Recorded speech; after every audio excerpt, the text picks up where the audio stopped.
Hola, buenos días. Os damos la bienvenida desde DCH y tenemos con nosotros a Álvaro Rodríguez de la Calle como continuación a otros dos webinars que hemos tenido la ocasión de realizar con Álvaro, que dado su enorme experiencia en los temas que vamos a tratar sobre medidas sociales para defensa del empleo y en concreto la situación y las implicaciones de los ERTEs, pues ha tenido muchísima acogida y por lo tanto nos han quedado preguntas del público sin contestar. Y el objetivo de hoy es que Álvaro pueda aclararnos y profundizar en estos temas que han suscitado mayor interés. Voy a pasar a presentar muy brevemente a Álvaro. Él es licenciado en Ciencias Políticas y en Derecho, es inspector de Trabajo y Seguridad Social en excedencia y desde el año 2013 director de Preventis, que es la línea de negocio de Fiabilis Consulting Group, dedicada fundamentalmente al asesoramiento en relaciones laborales, seguridad social, prevención de riesgos laborales y, sobre todo, a la asistencia en actuaciones de la Inspección de Trabajo y Seguridad Social. Entonces, Álvaro, si te parece, damos entrada a las preguntas. Buenos días, Mariola, muchísimas gracias. Y aquí estamos, sí que me habéis transmitido que, por un lado, afortunadamente, hubo muchísimas preguntas, suscitaron muchas dudas, normal, viendo cómo es la regulación y el contenido de este Real Decreto Ley 18/2020, y por desgracia que no pudimos atenderlas todas. Nos vamos a ver si hoy podemos aclarar algo de luz sobre estas cuestiones en esta materia tan complicada y controvertida. Seguro que sí. Pues Vamos a empezamos con las preguntas. Nos preguntan que en el caso de una trabajadora en ERTE por tener contrato de interinidad por sustitución de una maternidad, si finalizamos su ERTE, ¿corremos el riesgo de que el ERTE pase a ERTE parcial y perder la exoneración de cuotas? ¿O será mejor que permanezca en ERTE hasta el 30 de junio? Sí, Mariola, por desgracia, como tenemos ahora, es que iba a decir la regulación, pero todavía tenemos la inmensa duda todavía que no acabamos de conocer cuál es el alcance del concepto de fuerza mayor total y fuerza mayor parcial, ¿vale? Todavía está por definir, estamos esperando incluso como la norma no es que lo disponga, es que confunde incluso, ¿vale? Entonces estamos pues todos confundidos, ¿no? Entonces estamos esperando, parece ser, que a un criterio, una instrucción de la Dirección General de Trabajo, del Ministerio de Trabajo, en el que nos aclare un poco a todos qué quiere decir cada concepto, ¿no? Pero, atendiendo a la pregunta que, que nos formulan, el ERTE, la fuerza mayor parcial se produce en aquellos supuestos en los que rescatamos a trabajadores del ERTE original. Sea por cualquier motivo, desde el momento en que desafectamos a un empleado del ERTE original, ¿vale? Del ERTE, como hemos comunicado a la autoridad laboral o hemos solicitado a la autoridad laboral, en este caso estaríamos en situación de fuerza mayor parcial y, por tanto, nos regiríamos por las exoneraciones. Los dos juegos de exoneraciones que tratamos el otro día, para incentivar el reinicio y para los que permanezcan en fuerza mayor, todavía en fuerza mayor con un poquito más reducidas en este caso. Pero sí, considerando, sí, o sea, estaríamos en situación de fuerza mayor parcial. De acuerdo. Otra pregunta es si se entiende que si consideras que sigues en ERTE por fuerza mayor total, no hay que notificar. Esa es otra de las grandes dudas, porque a veces cuando te pones en profundidad, ¿no? Entre los que nos toca, digamos, en primera instancia ponernos con estas disposiciones para tratar de transmitírselo a las empresas y que las medidas que se adopten sean lo más adecuadas posible en virtud de la normativa que tenemos y la situación crítica a la que nos estamos enfrentando, habla de conceptos como es la renuncia al ERTE, ¿vale? Que en primer lugar podemos hacer referencia, parece ser que dice la norma, que es el caso de que pasamos de total a parcial, parece ser en su caso, es que eso se desprende. Y luego, en segundo lugar, lo que es la otra comunicación, que esta tiene mucha más trascendencia a efecto de las exoneraciones que lleva aparejadas este Real Decreto Ley 18/2020. En todo caso, esto sí que parece más o menos a día de hoy diáfano y que en todo caso las empresas tienen que hacer esta declaración responsable que todavía no tenemos modelo, a día de hoy no tenemos un modelo, no tenemos ni un plazo cierto para presentarlo, sí que tienen que hacer esta declaración responsable ante la Tesorería General de la Seguridad Social en la cual deben comunicar si es fuerza mayor total o fuerza mayor parcial. ¿vale? Y luego en De su acuerdo. caso, en el caso de fuerza mayor parcial, en su caso, y desafectemos a trabajadores, habría que hacer las comunicaciones pertinentes al Servicio Público de Empleo Estatal, al SEPE. Muy bien. Bien, otra persona nos pregunta que si una compañía está en ERTE de fuerza mayor hasta el 30 de junio y a continuación realiza un ERTE ETOP, ¿se entiende que ya no sería bajo el artículo 23, sino bajo la normativa habitual hasta ahora? Pues sí, eso además lo dice expresamente el Real Decreto Ley 18/2020, que es decir, delimita todas las medidas de ámbito laboral que provienen del Real Decreto Ley 8/2020 y que se han ido tocando, por cierto, a lo largo de los 10 decretos leyes que han venido después, con mayor o menor intensidad, pero sí que dispone claramente el nuevo Real Decreto Ley 18/2020 que estos ERTE top se regularán por el artículo 23 del Real Decreto Ley 8/2020 hasta el 30 de junio. Una vez pasa el 30 de junio, que es digamos el momento en el que se acaba digamos la regulación de estos ERTEs express que podemos denominar, ya sí nos tendríamos que remitir a la regulación con carácter general del artículo 47 del Estatuto de los Trabajadores y el Real Decreto 1483/2020, con lo que ello comporta, ¿vale? Pero sí que es importante, Mariola, que en este sentido hay una cosa positiva de este Real Decreto del 18/2020, y lo comentamos el otro día, es que estos ERTE, si negociamos un ERTE top después de la finalización de nuestro ERTE por fuerza mayor, este ERTE top, a pesar de regirse por las normas establecidas con carácter general, tendría efectos retroactivos hasta la fecha de finalización del ERTE por fuerza mayor, ¿vale? O sea que eso sería positivo, ¿vale? O sea, es una medida después para no penalizar la ligeramente compleja que es la implantación o regulación de un ERTE por causa SETOP con la normativa de carácter general. De acuerdo. Si queremos mantener la exoneración de cuotas, ¿hay que hacer comunicación a la Seguridad Social por sistema red explicando los motivos por los cuales no se abre el centro de trabajo? Aquí tiene algo que ver con lo que hemos comentado anteriormente, Mariola. En este caso, tendríamos que hacer esta declaración responsable a la tesorería, o sea, sí tenemos que hacerlo, ¿vale? Hay que hacer esa declaración responsable. Bien, continuemos en el ERTE por lo que se conoce ahora como fuerza mayor total, o bien pasemos al ERTE por la fuerza mayor parcial, que también son dos conceptos que ha creado este decreto ley 18/2020, habría que comunicarlo, ¿vale? Pero simplemente también tenemos que hablar un poco también así de oídas, porque todavía insisto, a día de hoy no tenemos ese modelo de declaración responsable ante la tesorería, pero por la información que tenemos a día de hoy, bastaría con comunicar que permanecemos en fuerza mayor total en su caso o en fuerza mayor parcial en su caso. ¿Vale? Simplemente comunicarlo. Eso sí, también es importante que sepamos que todo esto, que también lo comentamos, si te acuerdas el otro día, Mariola, las empresas están obligadas ahora a mirar hacia adelante, a mirar hacia detrás, en el sentido de que tenemos que mirar hacia adelante, porque también es la vida natural de las empresas, ¿no? Tratar de atisbar qué nos espera en el horizonte, que por cierto no es muy positivo, pero bueno, tratar de ver qué medidas tomamos hoy para que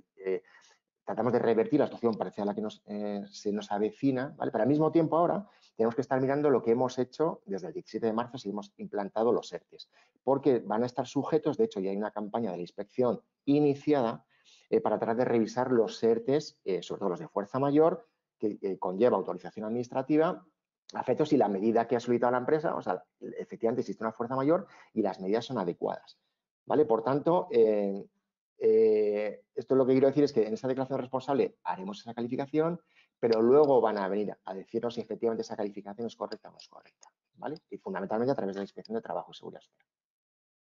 Correcto. En relación con la obligación de comunicar en el plazo de 15 días la renuncia, ¿se refiere solamente al caso en el que la empresa finalice un ERTE en su totalidad y comunique su renuncia? ¿O también el pasar de ERTE total a parcial da lugar a esa obligatoriedad de comunicar esa renuncia aunque sea parcial? Claro, es que, pero si te fijas, Mariola, te fijas, todas Sí, las preguntas más o menos van en el mismo sentido, ¿vale? Son distintas, pero van siempre más o menos en el mismo sentido, ¿no? sí. Y entonces aquí vuelvo a indicar lo que hemos comentado antes, ¿no? La norma habla de renuncia total, entonces parece dar a entender que si yo tengo un ERTE por lo que se conoce ahora como fuerza mayor total, es decir, que tengo la situación como la tengo en el origen desde que inicio el ERTE, y quiero pasar a parcial, entonces tengo que renunciar a ese ERTE.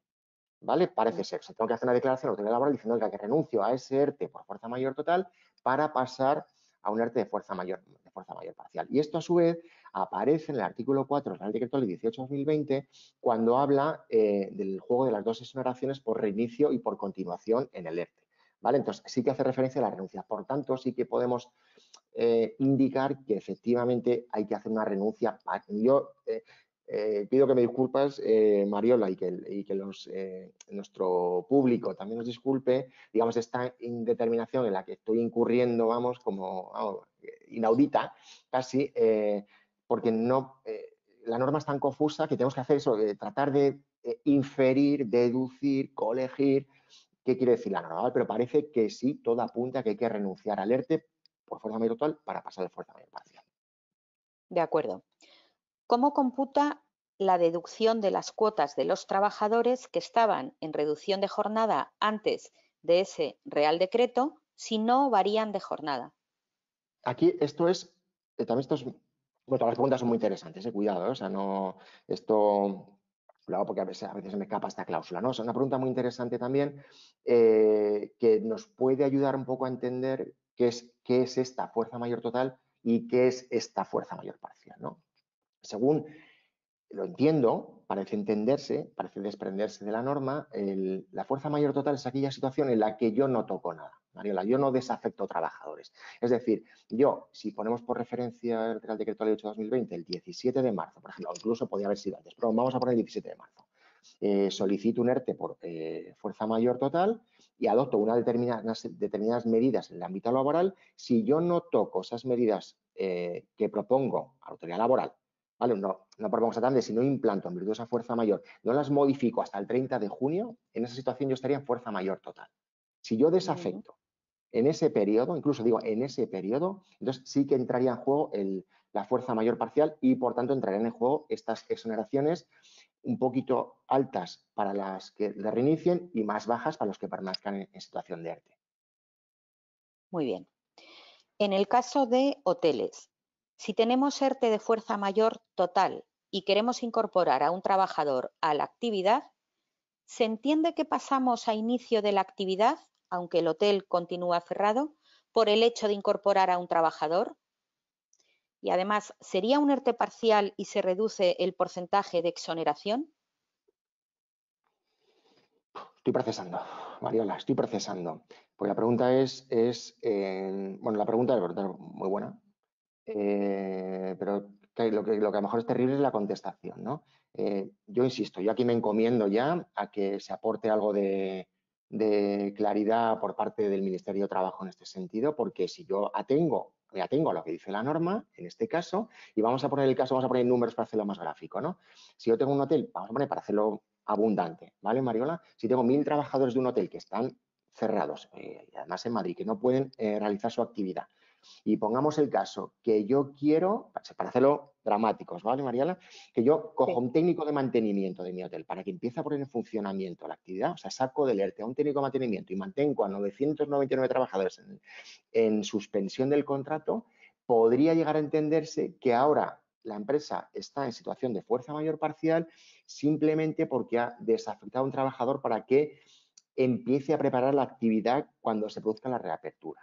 ¿Vale? Eso se desprendería de la interpretación de la norma, por tanto, 999 trabajadores verían reducida la exoneración, ¿vale? Aunque la situación sigue siendo crítica, verían reducida la exoneración y el único técnico de mantenimiento que me saca para poner en marcha un poquito el hotel, vería ligeramente incentivada su reincorporación, por lo tanto, el efecto total sería desastroso para este hotel y con estos números, ¿vale? Pero insisto, yo espero, ansío, anhelo que la Dirección General de Trabajo haga una interpretación para supuestos de este tipo, ¿vale? Porque no es propiamente una renuncia de la actividad, sino me estoy preparando, sí, tengo que desafectar a este señor, pero me estoy preparando para empezar. Pero no, ese señor no está haciendo una actividad de hostelería pura y dura, que es la actividad de la empresa, ¿vale? Pero a día de hoy sería terrible la situación.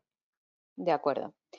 Respecto a la exoneración y el número de trabajadores a 29 de febrero, en el caso de fijos discontinuos que se hizo llamamiento entre el 24 y el 29 de febrero Dado el caso que a 29 de febrero sí hay 53 trabajadores, la pregunta en este caso es, ¿no hay o se podría entender un criterio de proporcionalidad en ese número de trabajadores en alta a la hora de computarlos? Pues aquí quiero entender la pregunta aquí, claro, porque aquí también, como sabemos, Mariola, las exoneraciones son en el umbral de 50, si tienes menos de 50 están mejor tratadas y son más generosas la exoneración, ¿vale? Más beneficiosas para la empresa, y si de 50 más para arriba son menores, ¿no? Por tanto, aquí creo que la pregunta va por ahí. Pero aquí tenemos que estar a la máxima jurídica que no podemos distinguir donde la ley no distingue. La ley nos indica que el periodo de referencia, el momento de referencia, el hito temporal de referencia es el 29 de febrero, trabajadores de alto, incluso trabajadores asimilados, y por tanto tenemos que estar a esa fecha, ¿vale? O sea, no hace referencia a ningún tipo de solución de proporcionalidad ni de ponderación de ningún tipo. Dice a 29 de febrero, ¿cuántos trabajadores tiene alta la empresa? O sea, a esa fecha tenemos que estar. Perfecto. Otra cuestión. Los seguros sociales de la empresa por fuerza mayor estaban exentos de los trabajadores en ERTE. A partir de ahora, en mayo, solo tiene el 60% y en junio el 45%. ¿Ya no es el 100%? No, esto es lo que ha cambiado fundamentalmente. Es lo que si la empresa, pero siempre que partamos de la premisa de que estoy en la fuerza mayor parcial. Si yo Sí, estoy en fuerza mayor total, o sea, estoy como estaba, ¿vale? Para entendernos, no he tocado nada en estos meses, desde que implanto el ERTE hasta el 30 de junio, fuerza mayor total, por tanto estoy como estaba. Las mismas exoneraciones que tenía. Si ya desafecto, ¿vale? Siguiendo el orden de desescalada, ¿vale? Que también es un poco el espíritu de esta norma, yo empiezo a desafectar trabajadores, en este caso sí lo tendríamos que regir por estas exoneraciones. Si yo he desescalado, sí, y en los meses referidos a mayo y junio. perfecto. Otra cuestión es, ¿se ha especificado con qué antelación comunicará si se prorrogan los ERTES más allá del 30 de junio? Pues lo único que sabemos sobre esto, la norma, como hemos visto, no dispone nada, más allá, digamos, ese compromiso por parte del gobierno con los agentes sociales de analizar en qué sectores el impacto va a ser mayor. Yo creo que sí, María, el primero que se nos viene es el sector turístico, es el que yo creo que el 2020, por desgracia, está echado a perder, yo creo. Pero hay otros muchos muchos más sectores que se van a ver muy afectados por esto de una forma terrible. Y lo único que sabemos, y lo único que me tengo que remitir aquí es las noticias de ayer, que parece que ya haya habido una comisión para tratar de ver entre agentes sociales, empresarios y representantes de los trabajadores, para ver qué sectores se van a necesitar de esta prórroga, de las medidas de incentivación o flexibilización de los ERTES, ¿vale? O sea, pero todavía no hay fecha. Eso sí, antes del 30 de junio lo tenemos que saber. Eso es lo único que podemos saber, pues cuando expiran este tipo de medidas. Yo espero que sea cuanto antes para que estas empresas ya por lo menos cuenten con esa tranquilidad, que cuentan con esas herramientas de flexibilidad y cuentan con ese colchón de protección por parte de los poderes públicos. Pero fecha como tal no hay. De acuerdo, de acuerdo. Siguiente pregunta es, se entiende que se puede incorporar aparte de tu personal en ERTE total cuando tengas actividad, pero entonces, ¿estarías pasando de un ERTE total a un ERTE parcial? ¿Y esto se debe comunicar a la autoridad laboral? Sí, es lo mismo, Mariola. Sí, esta es la situación que tenemos ahora. Si yo toco mi arte original, ya no estoy en fuerza mayor total, si estoy en fuerza mayor. Una cosa, y voy a aprovechar, si me permites, Mariola, es que ha sido fallo mío porque no lo he contado al principio, siempre también con mi propia cláusula de salvaguarda, que es mi interpretación, ¿vale? El, con este nuevo concepto de fuerza mayor total y fuerza mayor parcial hemos confundido la fuerza mayor, que es algo objetivo, ¿vale? Que es un concepto, digamos, también para ser gráficos, como de mármol, es tan visible que no hace falta que abundemos en ello, pensemos en un incendio, un huracán, etcétera. La crisis del coronavirus, yo creo que podemos convenir que ha sido descomunal, se nos ha llevado a todos por delante, esa es la fuerza mayor, que es objetiva, y luego estaría cómo impacta en cada una de las empresas esta fuerza mayor objetiva y de dimensiones descomunales. Repito, una inundación, un rayo, un incendio o la crisis del coronavirus, ¿no? Del COVID, ¿no? Entonces, ahí ya es la empresa la que tiene que medir ese impacto de esa fuerza mayor, en virtud de medidas, digamos, de carácter total, podríamos decir, es decir, cierro la empresa y suspendo todas las relaciones laborales, eso sería total, o parcial cuando digo, no, no, es que no necesito, o sea, esta fuerza mayor no me ha afectado con esta intensidad y hago adopto unas medidas de carácter parcial, como podría ser suspender parte de los contratos de trabajo que tengo mientras todos trabajan o reducir la jornada de todos los trabajadores, ¿vale? Por tanto, de ahí viene la confusión entre, y que la ley nos hace confundir entre fuerza mayor total con las medidas totales o parciales. Ahora ya, volviendo a la pregunta que nos plantean, es lo que hemos dicho antes, si yo desafecto a trabajadores en el periodo, me encontraría en situación de fuerza mayor parcial, ¿vale? Si yo toco ese ERTE original, fuerza mayor parcial. Y por tanto tendríamos que comunicar a autoridad laboral en las condiciones que hemos dicho y hacer la declaración responsable a la Tesorería General de la Seguridad Social, que hay que hacerla en todo caso, por cierto. De acuerdo. Para el plazo de 6 meses, ¿qué se entiende por reanudación de actividad si no ha habido suspensión, sino reducción de jornada? Preguntón. Es que es, claro, es que es lo de siempre, claro, la premisa, también para dar un poquito de contexto histórico, ¿no? Que ya hay que darle, Mariola, hay que darle contexto histórico a estos 3 meses, ¿vale? Para que veas de lo que estamos hablando hasta a esta sucesión normativa, ¿vale? El Real Decreto Ley 8/2020 introduce la cláusula de salvaguarda en su disposición adicional sexta y simplemente hace compromiso del empleo y nos da, digamos, para evitar que haya, para garantizar el mantenimiento del empleo durante 6 meses, indica esta disposición que desde que se reanude la actividad. ¿Vale? Este Real Decreto Ley dice así, o sea, los 6 meses computan desde que se reanude la actividad, ¿vale? Ahí lo deja. El Real Decreto Ley, que nos ocupa hoy, el 18/2020, ya nos aclara qué se entiende por reanudar la actividad y es cuando reinicien la actividad los trabajadores, ¿vale?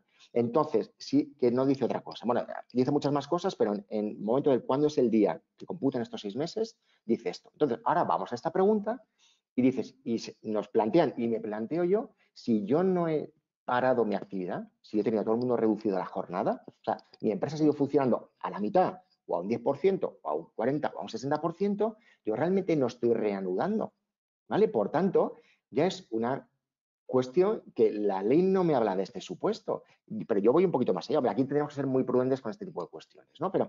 Pero si vamos un poco fuertes con este tema, yo digo, es que a mí no me aplica esta cláusula de salvaguarda porque yo necesito mi actividad, ¿vale?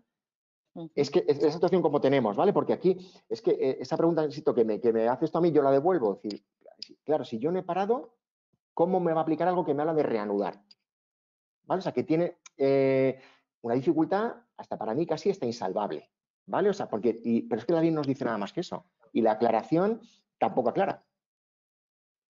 Perfecto, de acuerdo.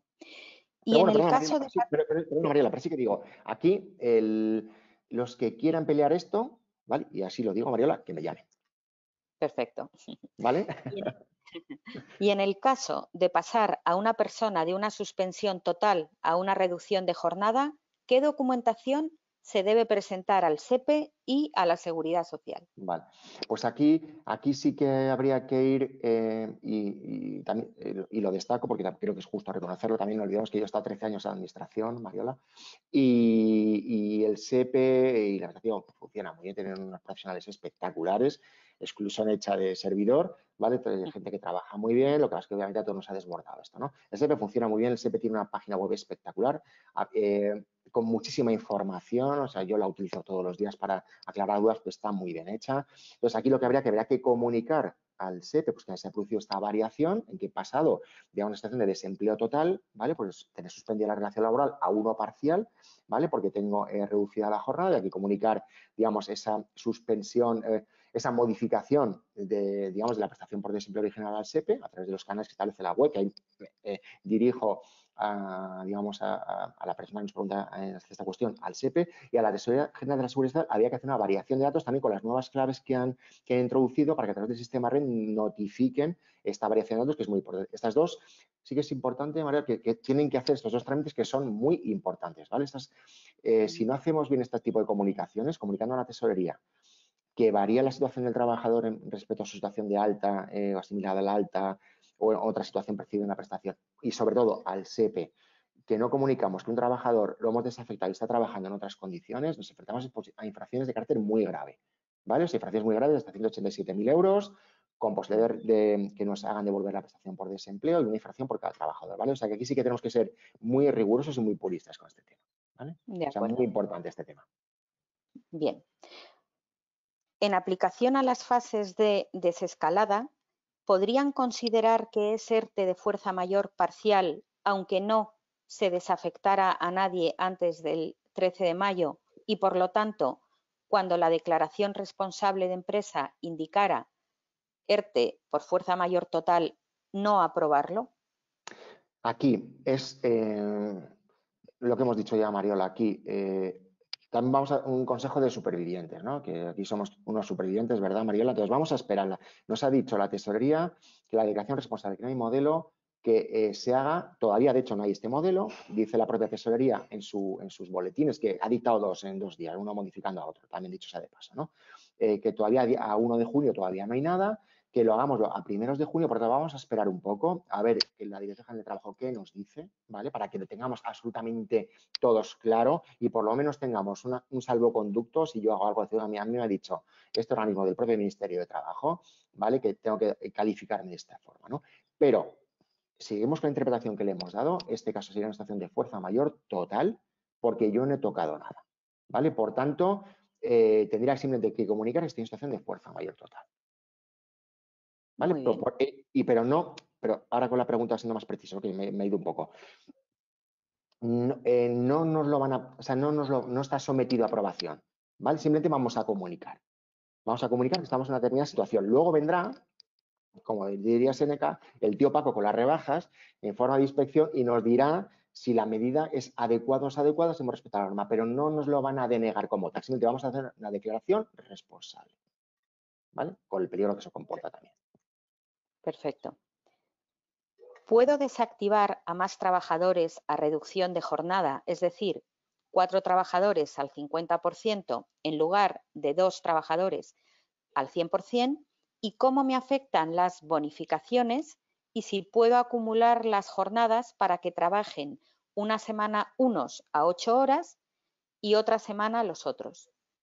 Sí, aquí es, yo creo que la pregunta tiene como 2 puntos, ¿no? 2 aspectos o como 2 bloques o 2 materias, ¿vale?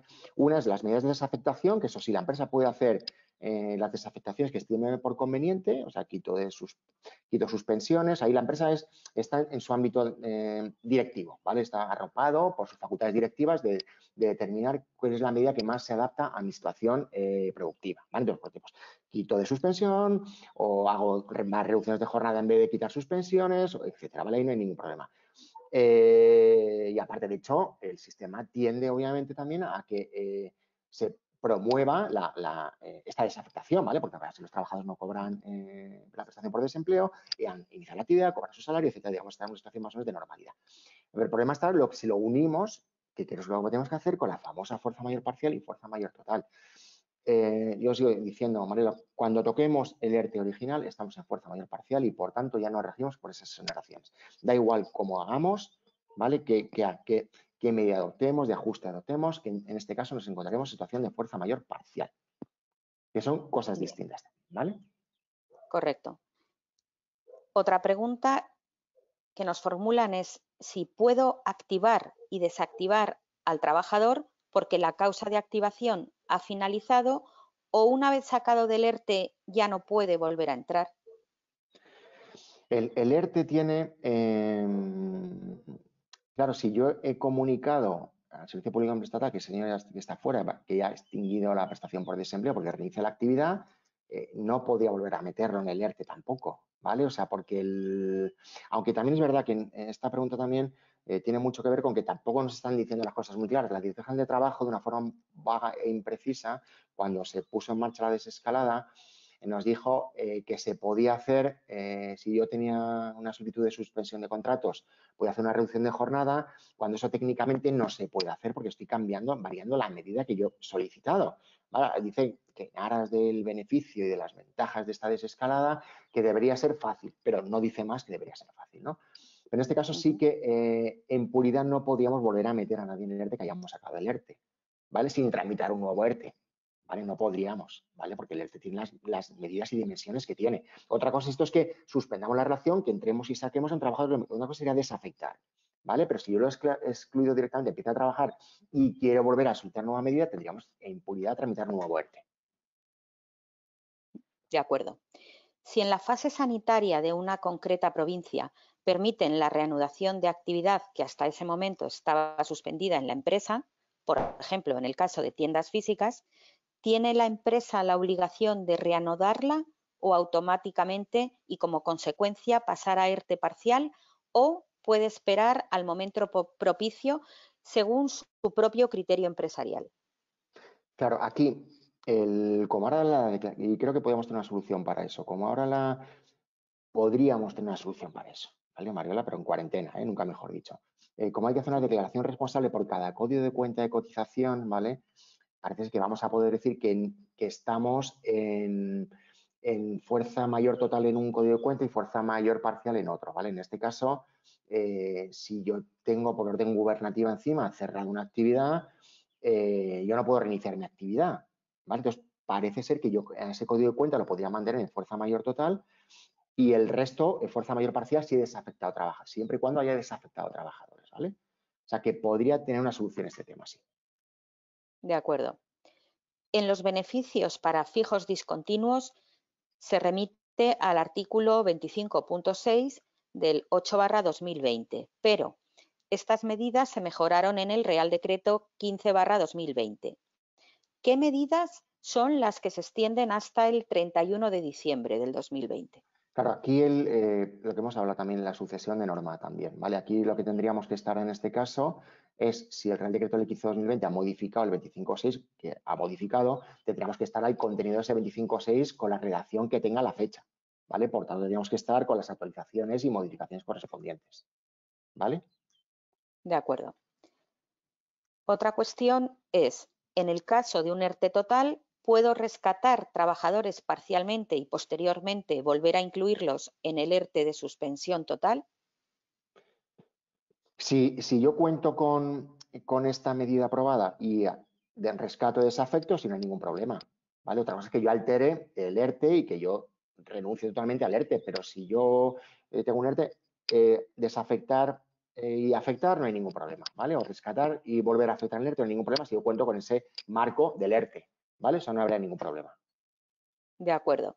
Eso sí, también En como hemos el dicho, caso, perdona Mariela, comunicándolo al SEPE siempre, que es una infracción muy grave el no hacerlo, ¿vale? entendido.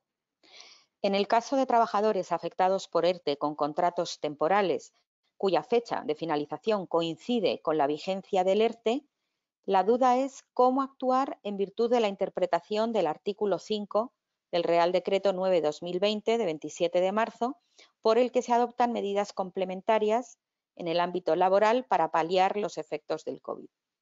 Vale, pues aquí como tenemos digamos, lo que yo denomino también para ser gráficos la congelación de los contratos temporales, aquí lo que se produce es que la ley utiliza el término interrupción, que es un término que se asocia, tú también eres jurista, Mariola, se asocia más a la figura de la prescripción y que comporta el reinicio del cómputo, ¿vale? Entonces, es un término, aunque también se utiliza en el Estatuto de los Trabajadores, que puede prestarse a confusión. Es mejor casi que tengamos, ya viendo un poco arriba, que haga una referencia o el término de congelar, ¿vale? Entonces, si el contrato temporal se ha congelado durante el ERTE, es decir, se para, ¿vale? Se suspende la duración, reanuda por el tiempo restante una vez finalizado el ERTE, ¿vale? Por tanto, a eso tenemos que estar.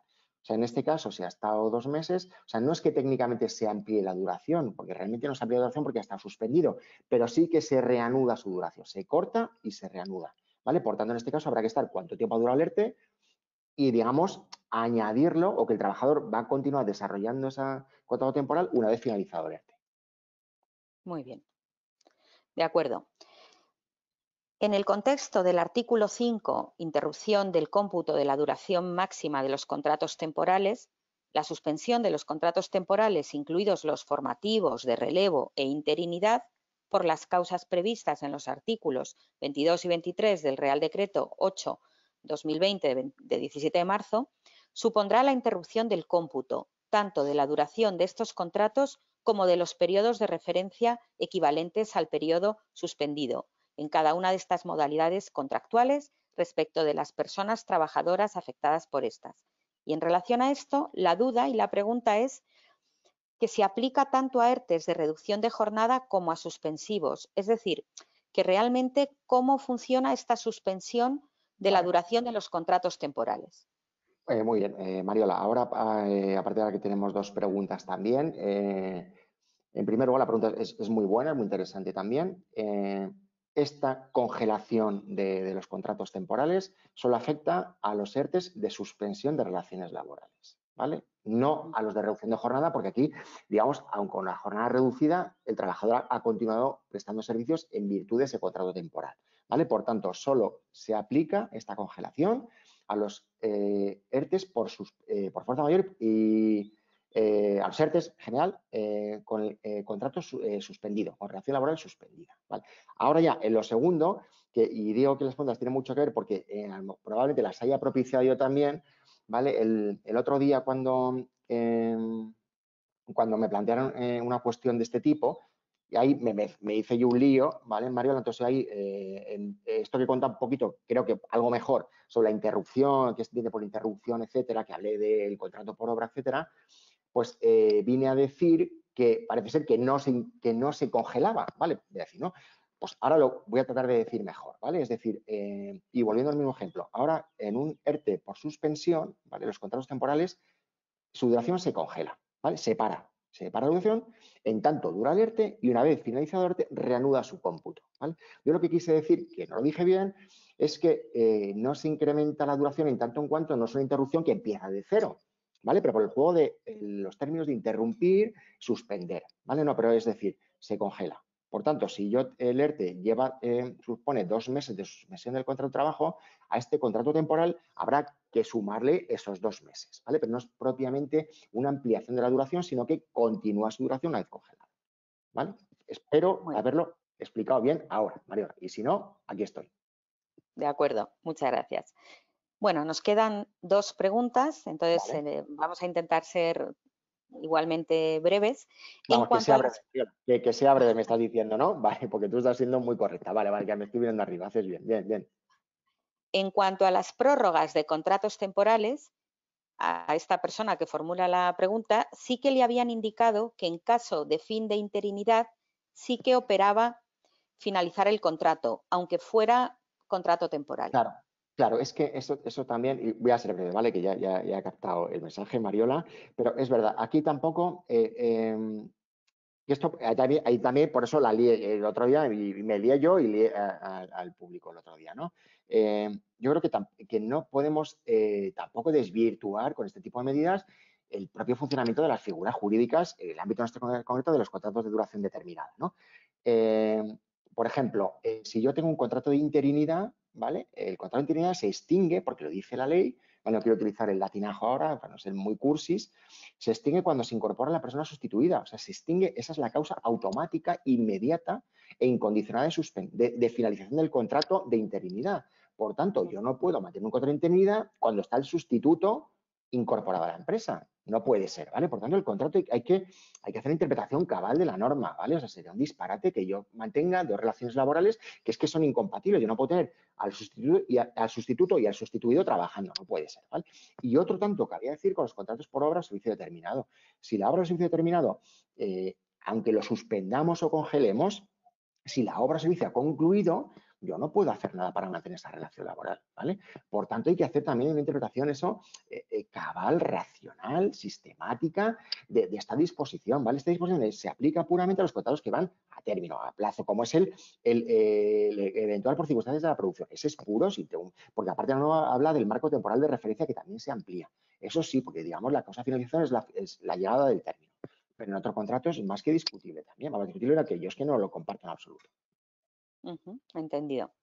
Bueno, pues la última pregunta es, si los contratos temporales que están suspensos por ERTE por fuerza mayor, la causa del contrato es muy genérica, una vez alargados y una vez se reincorpore la persona del tiempo que ha estado en ERTE, si llega a su fin, ¿se puede finalizar o en este caso habría que tenerlo 6 meses? No, no. Aquí yo creo que nos quiere decir si sería una especie como de despido, quiero entender, y aplicando la cláusula de salvaguarda, ¿no? Aquí una de las cositas que vemos ahí es que probablemente parece ser, Mariola, que el contrato no está bien hecho, ¿vale? Porque hemos puesto una causa un poco vaga e imprecisa, ¿vale? Entonces ahí eso es un pequeño, digamos, incumplimiento o un incumplimiento, ¿vale? Y otra cosa es cómo opera la duración del contrato en este caso, ¿no? Si hemos congelado el contrato, lo que hemos dicho, se reanuda su cómputo finalizado el ERTE. Otra cosa es que el contrato esté mal y que nos expongamos hipotéticamente a que el trabajador aproveche esto y demande por despido porque el contrato era de fraude de ley, ¿vale? Pero son cosas distintas, ¿vale? Pero sí, pero Perfecto, cuidado, si fuese un despido, aquí a lo mejor nos metíamos en un lío con la exoneración por fuerza mayor también. Pero bueno, tampoco quiero enredar más, Mariola. de acuerdo. Bueno, pues hemos llegado de momento al final de las preguntas formuladas por los oyentes el día anterior. Como decimos, es un tema absolutamente prioritario y candente. Te agradecemos muchísimo, Álvaro, tu participación y contribución a aclarar estas cuestiones, estas dudas. Agradecemos mucho también a la audiencia las preguntas que nos formularon y te contaremos un poco siguientes pasos. Muy Muchísimas bien, gracias. Mariola. Gracias a vosotros, como siempre. Gracias a todos. Hasta luego.